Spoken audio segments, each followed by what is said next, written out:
Good afternoon. Peg Larson here and John Call from the state capitol. We have debated what we should say, and the fact of the matter is nothing is happening. The last meeting of the Education Committee was last Thursday. They did not meet Friday, Saturday, Sunday, yesterday, and they are not meeting today.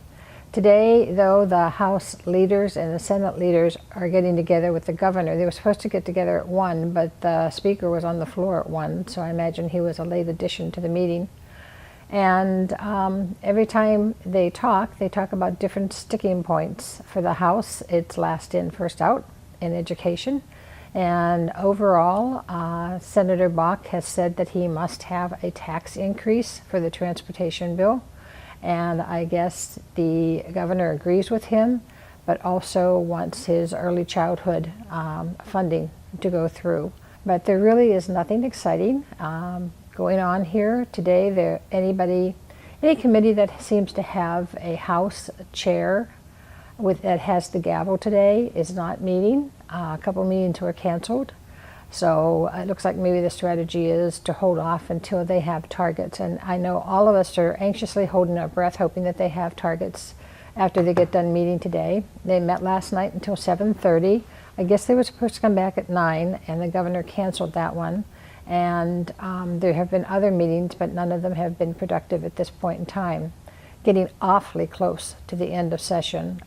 Some people think maybe there will be a budget bill and no policy bills, and we still do have career and technical in the education bill as far as we know. Today I do know that Chair Loon and Chair Uyghur met in his office to talk about, I'm hoping, things that are the same and a few things that are important to each of them.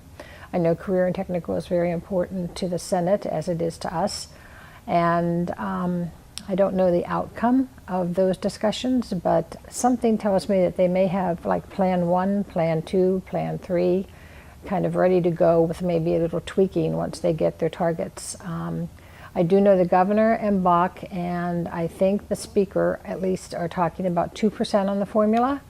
That seems to be a comfortable number for everyone, and we're hoping at least that that goes through. So we will keep you informed if things break or if things don't break. Have a great afternoon. Well, hello, friends. Here's the situation.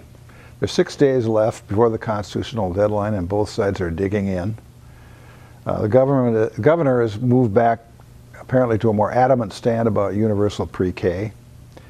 Doubt, it appears, needs to get $1 billion in tax cuts to keep his job, because of the pressure from the party and a lot of his members. Dayton and Bach are very, very vehemently opposed to tax cuts of that magnitude because they do not want to go back into what they believe will be another decade of deficits like we just came out of. Bach also would like to put more money in the rainy day fund. Governor Dayton would spend more money, especially with that very expensive item of universal pre-K. Health and Human Services is just another example of an area where there's a great impasse. The Republicans want to get rid of MnCare. The chairman of Health and Human Services, the majority leader, and the governor will not agree to that. That's, as they say, the hill they'll die on. The fact that they're not agreeing on anything isn't due to the fact that these three individuals don't spend a lot of time together. Doubt and Bach actually kind of like each other, and I'm told that Governor Dayton and Bach have mostly mended their fences. They went fishing together this weekend, the three of them. Yesterday they had breakfast and talked. Later in the day there were 2 meetings in Tom Bach's office that involved the speaker and the majority leader. But I ran into Tom Bach in the elevator right after that second meeting, and he quoted Doubt as saying that he was going to tell his caucus to batten the hatches, which is not an optimistic sign. That's more a sign of a prediction of turbulent weather ahead.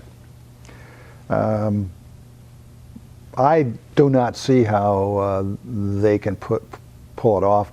They can put it together. They're 2.5 weeks behind. They just haven't been working out even the details that they can agree on easily. So I think there will be a special session, and there will be some political consequences from that, I suppose. But I also want to say that this is one of the few times we haven't produced a weekly report in a timely fashion, and we've been waiting for some news to report rather than manufacturing it. But we figured we better get back to you, even though there isn't that much news, except that there is an impasse. Stay tuned.